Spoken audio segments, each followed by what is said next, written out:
Terungkap identitas dan tampang wanita penodong pistol ke pasukan pengamanan presiden atau Pas Pampres di Istana Negara Jakarta Pusat Selasa pagi tadi. Wanita tersebut bernama Siti Elinda, berusia 24 tahun dan merupakan warga Jakarta Utara, tinggal di RT RW 0313 Tugu Selatan, Koja. Aksi wanita bercadar tersebut berhasil digagalkan jajaran kepolisian bersama dengan Pas Pampres.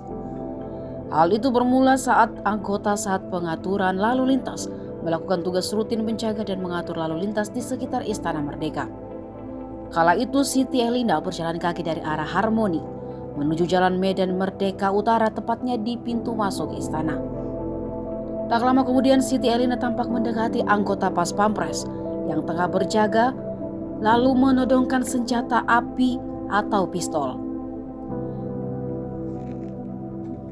Sementara itu Ketua RT 13 RW 03 Tugu Selatan, Nurjana, membenarkan wanita misterius tersebut merupakan warganya.